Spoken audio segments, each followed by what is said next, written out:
Hello అండి. కథా ప్రేమికులందరికీ మీ లక్ష్మీ శ్రీనివాస్ నమస్సుమాంజలి. Lakshmi Srinivas the story teller కథా కాలక్షేపానికి అందరికీ స్వాగతం, సుస్వాగతం.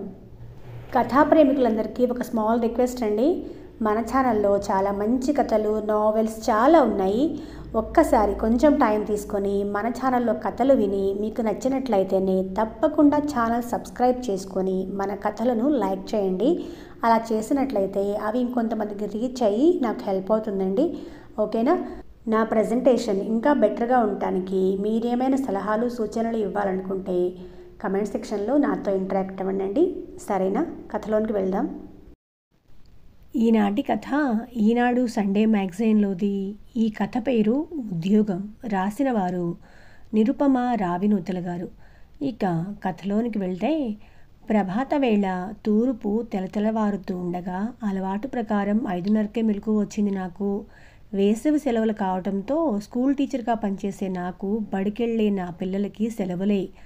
బడి ఉన్న రోజుల్లో పిల్లల్ని లేపి తయారు చేసి వాళ్ళకి టిఫిన్లు గట్రా పెట్టి లంచ్ బాక్సులు కట్టి నేను బడికి తయారవ్వాలంటే పొద్దున్నే లేవాల్సిందే. దాంతో రోజు టెన్షన్గా లేవటం అలవాటు కాబట్టి సెలవులైనా మెలకు వచ్చేసింది. ఇక లేచి కాలకృత్యాలు తీర్చుకొని చక్కటి వేడి కాఫీ కలుపుకొని పెరట్లో పక్షుల కిలకిలా రావాలు వింటూ కాఫీతో పాటు లేత సూర్యకిరణాల వెచ్చదనాన్ని కూడా ఆస్వాదిస్తూ కూర్చున్నాను. ఇంకా భానుడి ప్రతాపం పతాక స్థాయికి చేరలేదు కాబట్టి వాతావరణం ఆహ్లాదంగా ఉంది. మా వారు పేరుకి వర్క్ ఫ్రమ్ హోమ్, కానీ అందరూ సాఫ్ట్వేర్ ఉద్యోగుల్లాగే ఎడతెరిపి లేని మీటింగులు, అర్ధరాత్రి దాకా పని ఒత్తిడి. అందుకే తన్ని పడుకోనిచ్చి నేను వాకింగ్కి వెళ్దామనుకుని పిల్లల్ని కూడా పార్కు దాకా తీసుకెళ్తే బాగుంటుంది అనిపించి వాళ్ళని కూడా లేచి తయారవమన్నాను. వాళ్ళు వేడిగా పాలు తాగేసి నాతో బయలుదేరారు. 18-8 ఏళ్ల వయసున్న నా పిల్లలు శృతి, అమేయకు ఇలా నాతో వ్యాహ్యాలకి వెళ్ళటం ఇష్టం. వాళ్ళ కబుర్లు వింటూ నా కబుర్లు చెప్తూ దారిలో వచ్చే చెట్లు, పుట్ట, పక్షి చూసుకుంటూ నడవటం అంటే మాకు ఎంతో ఇష్టం. ఒక రకంగా ఇది మాకు బాండింగ్ టైం లాగా అన్నమాట. నా చిన్ననాటి కబుర్లు, పిల్లల చిన్ననాటి సంగతులతో ఆహ్లాదంగా సాగుతోంది మా నడక. ఇంతలో శృతి, అమ్మా, అందరూ మమ్మల్ని పెద్దయ్యాక మీరేం అవ్వాలనుకుంటున్నారు అని అడుగుతారు. అలా నీ చిన్నప్పుడు నువ్వేం అవ్వాలనుకున్నావు?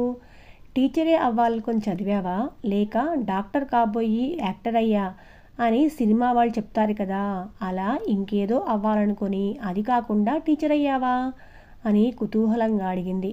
నువ్వు పుట్టకముందు నేను నాన్నలాగే సాఫ్ట్వేర్ ఇంజనీర్ని శృతి. రోజంతా ఇద్దరం ఆఫీస్ పనిలో ఊపిరి సలపని మీటింగులతో, డెడ్ లైన్లతో ఉక్కిరి బిక్కిరిగా ఉండేవాళ్ళం. ఆ ఉరుకుల పరుగుల జీవితంలో నీ రాక మాకెంతో సంతోషాన్ని ఇచ్చింది. నాన్న, నేను ఇద్దరం ఆ బిజీ జీవితాలతో నీకు తగినంత సమయం ఇవ్వలేమేమో అనిపించింది.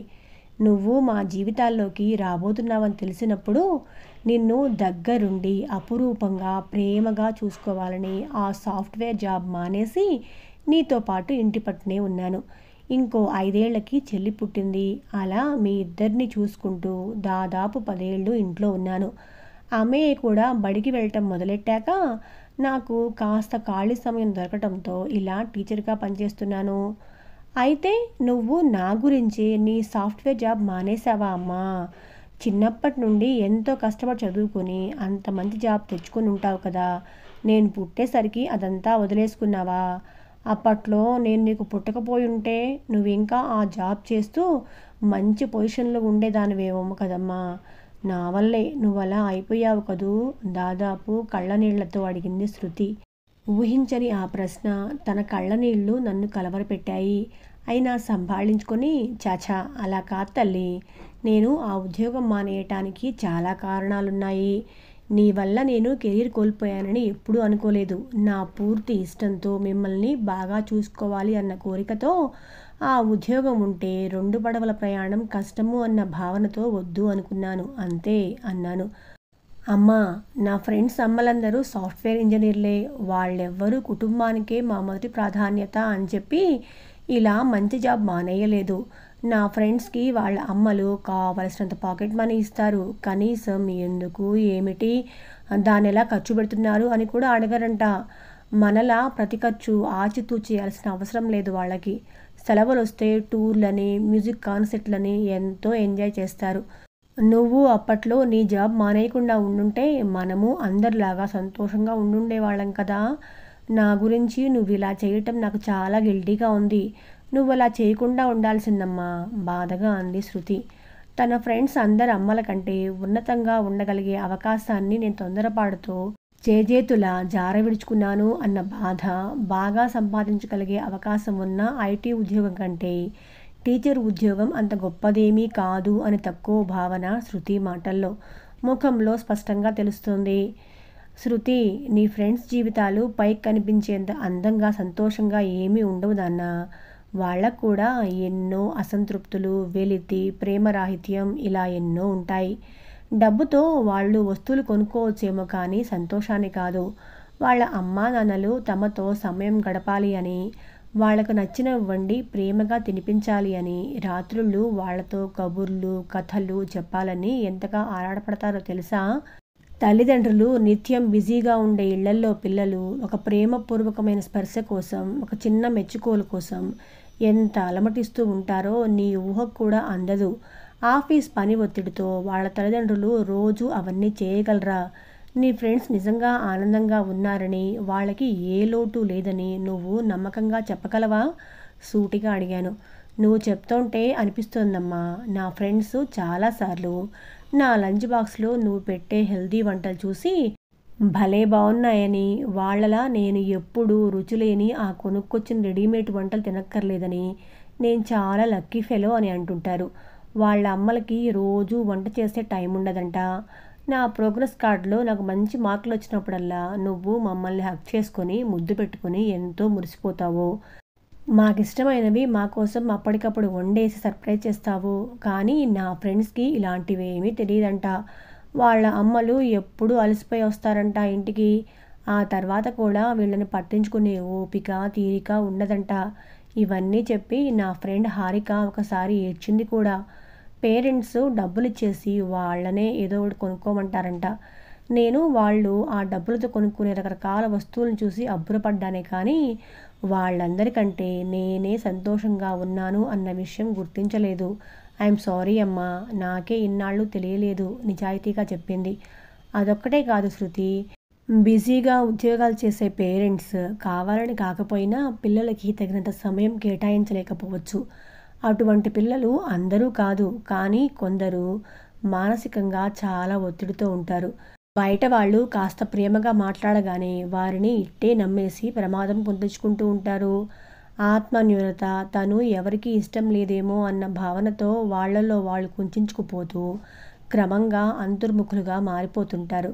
ఇవన్నీ చిన్నతనంలో గుర్తించకపోతే ఇప్పుడు మనం వింటున్న డిప్రెషన్, సోషల్ యాంగ్జైటీ లాంటి రుగ్మతల బారిన పడతారు. ఆ బాధ, నిరుత్సాహం నా చిన్నతనాన బాగా తెలిసిన దాన్ని నేను. ఒక రకంగా ఆ బాధే నాకు నువ్వు పుట్టినప్పుడు ఆ ఐటీ ఉద్యోగాన్ని వదిలేసి కొన్నేళ్ల పాటు గృహిణిగా మారటానికి కారణమైంది. ఏమైందమ్మా నీ చిన్నతనంలో? అంతేకాదు, అసలు ఇంజనీరింగ్ చేసిన నువ్వు పెద్ద క్లాసులకు టీచర్గా వెళ్లకుండా చిన్నపిల్లల టీచర్గా ఎందుకయ్యావు? ఆ విషయాలు మాకు కూడా చెప్పు అని పిల్లలిద్దరూ ఆసక్తిగా అడిగేసరికి ఇక పార్కులో చెట్టు కింద బెంచీ మీద కూర్చుని నా చిన్నతనంలోకి వెళ్ళాను. మా అమ్మా నాన్నలిద్దరూ పెద్ద ప్రభుత్వ ఉద్యోగాలతో ఉన్నత స్థానాల్లో ఉండేవారు. నిత్యం బిజీ. ఇంటికొచ్చినా తరగని ఆఫీస్ పని, ఇక నాతో గడపటం, నాపై గారాబం చూపించటం లాంటివి కల్లో మాట. నా ఫ్రెండ్స్ తల్లిదండ్రులు వాళ్ళ పిల్లలపైన చూపించే గారాబం, ఆప్యాయత నాకు కావాలనిపించేది, కానీ కుదరదు. నేను కోరిన ఏ వస్తువైనా క్షణాల్లో అమర్చగల ఆర్థిక స్తోమత నా తల్లిదండ్రులకు ఉంది. కానీ నేను ఆశించే ప్రేమ, సహన స్తోమత వారికి లేదు. వారి దైనందిన ఒత్తిళ్లు వారివి. ఇక వారి నుంచి క్వాలిటీ టైం దొరకదని అర్థమయ్యాక క్రమంగా ఒంటరిగా, చదువే లోకంగా మారింది నా జీవితం. మంచి మార్కులు వచ్చినప్పుడు కూడా వారి స్పందన పొడిపొడిగా ఉండేది. బాగా చదివి ఇంజనీర్నైతే అప్పుడైనా మెచ్చుకొని దగ్గర తీసుకుంటారు అనుకున్నాను. చదువు పూర్తవుతూనే కాలేజీ క్యాంపస్ ప్లేస్మెంట్స్లో మంచి జాబ్ సంపాదించి ఆనందంగా ఇంటికి వెళ్ళినప్పుడు ఎగిరి గంతేసి ఊరంతా సంబరం చేసి నన్ను ఆప్యాయంగా హత్తుకుంటారు అనుకున్నాను. కానీ క్లుప్తంగా మంచిది, సంతోషం అనేసి తమ మీటింగ్ టైం అయిందని హడావిడిగా వెళ్ళిపోయారు. ఆ క్షణం నేను పడ్డ నిరాశ నాకు ఇప్పటికీ కళ్ళల్లోనే ఉంది. శృతి, నువ్వు నా కడుపున పడ్డప్పుడు నా బాల్యపు అనుభవాల వల్ల మీకు తల్లిగా ఎప్పుడు అందుబాటులో ఉండాలని, ఆ ఐటీ ఉద్యోగం వదిలేసి ఇంటి పట్టున ఉంటానని మీ నాన్నతో అన్నప్పుడు, నేను ఏ నిర్ణయం తీసుకున్నా తన సహకారం పూర్తిగా ఉంటుంది అని మీ నాన్న నాకు అభయమిచ్చారు. తనతో పాటు సమానంగా సంపాదించగలిగే ఉద్యోగం వదిలేస్తా అన్నప్పుడు నాకు నచ్చింది చెయ్యమని, నాకు పూర్తి స్వేచ్ఛనిచ్చిన భర్త దొరకటం ఆ రోజుల్లో అదృష్టమనే చెప్పాలి. అలా మీ నాన్న సహకారంతో పూర్తి స్థాయి గృహిణిగా స్థిరపడ్డాను. తల్లిగా మా అమ్మ నా కోసం ఏం చెయ్యాలని ఆశపడిందో, వర్కింగ్ ఉమెన్గా అది ఆవిడకి కుదరక నేనెంత బాధపడ్డానో, ఆ బాధ మీకు లేదని ఆనందించాను. నేను పొందలేకపోయాను అనుకున్న ప్రేమ, ఆప్యాయత, గారాబం అన్నీ మీకు తల్లిగా ఇవ్వగలిగాను ఒక గృహిణిగా ఉంటూ. మీతో ఆటలాడాను, పాటలు పాడాను. ఆ సమయాన్ని నేనెంతో ఆస్వాదించాను. మీ తొలి అడుగులు, తొలి మాటలు, ఇలా మీ ప్రతి మైలురాయి నా కళ్ళ ముందే జరిగింది. కుదిరిన వాటన్నింటినీ వీడియోలు కూడా తీశాను, మన తీపి జ్ఞాపకాలుగా. ఇక తర్వాత అమేయ కూడా బడికెళ్తూ ఉండటంతో మీరిద్దరూ బడి నుండి సాయంత్రం తిరిగొచ్చేదాకా ఖాళీగా ఉండటం వెలితిగా అనిపించింది. సహజంగా చిన్నపిల్లలంటే ఇష్టపడే నేను వాళ్ళ టీచర్ అయితే బాగుంటుంది అని ప్రయత్నించి సాధించాను. ఆ చిన్న పిల్లలు నాకు మీ చిన్నతనాన్ని గుర్తు చేస్తారు. వాళ్ళ ముద్దు మాటలు, అమాయకత్వం, నాపై వాళ్ళు చూపించే అభిమానం, ఇవన్నీ నాకు ఎనలేని తృప్తిని, సంతోషాన్ని ఇస్తాయి. అందుకే జీతం తక్కువైనా కూడా కిండర్ గార్డెన్ టీచర్గానే వెళ్ళాను. ఇంజనీరింగ్ చదివి నువ్వు వెలగబెట్టేది ఈ టీచర్ గిరీనా, దానికేమొస్తుంది చిల్లర అని అయిన వాళ్ళంతా తక్కువ చేసి మాట్లాడినా, జీవితంలో ప్రతిదీ డబ్బుతో తోచలేమని తెలిసిన నేను అవేమీ పట్టించుకోలేదు. కుటుంబాన్ని, పనిని సమన్వయం చేసుకోగలిగేలాగా నాకంటూ సమాజంలో ఒక మంచి పేరు, గుర్తింపు ఇచ్చిన ఈ టీచర్ ఉద్యోగం అంటే నాకు చాలా ఇష్టం, గౌరవం. ఇది ఇంజనీర్ నుండి టీచర్గా సాగిన నా ప్రస్థానం. చిరునవ్వుతో ముగించాను. అమ్మా, మా కోసం ఎంత చేశావు, నీకు ఎన్ని థ్యాంక్స్ చెప్పినా తక్కువే. I'm so proud of you అమ్మా. అలా అని మొత్తంగా నీ జీవితాన్ని మా కోసం త్యాగం చేయకుండా నీకు నచ్చిన ఉద్యోగం కూడా చేస్తున్నావు. హ్యాపీ ఫర్ యూ, మనస్ఫూర్తిగా అంది శృతి. కానీ త్వరలో నేను ఈ టీచర్ ఉద్యోగం కూడా మానేయాలి అనుకుంటున్నాను శృతి, సూటిగా సుత్తు లేకుండా అన్నాను. వాట్, ఎందుకు? ఇప్పుడు అంతా బాగానే ఉందిగా, ఇప్పుడేమైంది? నెత్తిన పిడుగు పడ్డట్టు చూస్తూ అడిగింది శృతి. ఓ పట్టాన నమ్మశక్యంగా లేదు తనకి. జోక్ చేస్తున్నానేమో అనుకుంది. కానీ నా ముఖంలోని స్థిరత్వం, శాంతం, నే అన్నది నిజమే అని నిర్ధారించాయి తనకి. అయోమయంగా చూస్తుంది. చూడు శృతి, పిల్లలు ఎదిగే వయసులో తల్లి పాత్ర అత్యంత కీలకం. ముఖ్యంగా ఆడపిల్లలకి. మీరంతా ఎంత నాన్నకూచీలైనా అన్నీ నాన్నతో ఫ్రీగా చెప్పుకోలేరు. ఎన్నో అనుమానాలు, భయాలు, అభద్రతలు ఉంటాయి. ఆ సమయంలో తల్లి అందుబాటులో లేకపోతే ఎంతో ఒంటరిగా, ఆందోళనగా ఉంటుంది. ఒక ఆడపిల్లగా అవన్నీ అనుభవించి దాటి వచ్చిందాన్ని నేను. అందుకే ఆ పరిస్థితి మీకు రాకూడదని జాగ్రత్త పడుతున్నాను. అంతేకాకుండా త్వరలో నువ్వు హై స్కూల్కి వెళ్ళబోతున్నావు. ఇప్పటిదాకా చదువు ఒక ఎత్తు, హై స్కూల్ చదువు మరో ఎత్తు. ఇప్పటిదాకా ఆడుతూ పాడుతూ చదివినా ఇక నుంచి మరింత బాధ్యతగా చదవాలి. చాలా ప్రాజెక్ట్స్, అసైన్మెంట్స్ ఉంటాయి. అవసరమైతే కోచింగ్ క్లాసులకి వెళ్ళాలి. కాంపిటేటివ్ ఎగ్జామ్స్కి ప్రిపేర్ అవ్వాలి. తల్లిదండ్రుల సహాయం లేకుండా ఈ దశ పిల్లల్ని ఉక్కిరిబిక్కిరి చేస్తుంది. దానికి తోడు కొత్త స్నేహాలు, అలవాట్లు ఆకర్షిస్తాయి. ఏమరపాటుగా ఉంటే తెలియకుండానే పక్కదారి పట్టే అవకాశాలు ఎక్కువ. అందుకే ఎక్కువ మంది పిల్లలు హై స్కూల్ డ్రాపౌట్లుగా మిగిలిపోతుంటారు, లేదా తక్కువ మార్కులతో మంచి కాలేజీలో సీట్ తెచ్చుకోలేకపోతారు. కళ్ళు తెరిచేలోపు దరఖాస్తు నష్టం జరిగిపోతుంది. నీకు కానీ అలాంటి పరిస్థితి వస్తే తల్లిగా నేను ఫెయిల్ అయినట్లే. అప్పుడు నన్ను నేను ఎప్పటికీ క్షమించుకోలేను. అందుకే నీకు సాయంగా ఉండి, నీకు అన్ని విధాలుగా సహకరించడానికి వీలుగా ఉండే విధంగా మళ్ళీ గృహిణిగా మారాలి అనుకుంటున్నాను. శాంతంగానే అయినా స్థిరంగా చెప్పాను. అమ్మా, ఇప్పటికే ఒకసారి నా గురించి నీ జీవన గమనాన్ని మార్చుకున్నావు. మళ్ళీ ఇన్నేళ్లకు నీకు నచ్చిన పని చేస్తూ సంతోషంగా ఉన్నావు. కానీ నువ్వు నా కోసం మళ్ళీ వదులుకోవటం నాకు ఇష్టం లేదు. నిజమే, అమ్మగా నువ్వు మాకు ఎంతో అవసరం. కానీ దానికి నువ్వు నీ ఆనందాన్ని వదులుకోనక్కర్లేదు. నీ ఉద్యోగం నువ్వు చేసుకుంటూ కూడా మాకు తోడ్పాటు అందించగలిగేలాగా మనం మేనేజ్ చేసుకుందాం. ఎవరితోనూ మాట రాకుండా, ఎవ్వరూ వేలెత్తి చూపలేని విధంగా నీకు, నాన్నకి మంచి పేరు తెచ్చేలాగా నేను చదువుకుంటాను. ప్రతి విషయం, భయం, అనుమానం అన్నీ నీతో పంచుకుంటాను. అసలు ఇవాల్టి నుండి నా ఫోన్లో ఇన్‌స్టాగ్రామ్, ఫేస్‌బుక్ లాంటి అన్ని సోషల్ మీడియా అకౌంట్లు డిలీట్ చేసేస్తాను. ఫ్రెండ్స్‌తో అనవసర చాటింగ్‌లన్నీ బంద్. అప్పుడు నాకు బోలెడంత సమయం మిగులుతుంది కదా! దాన్ని నీకు ఇంటి పనుల్లో సహాయం చేయటానికో, చెల్లి రెస్పాన్సిబిలిటీ తీసుకోవటానికో వాడతాను.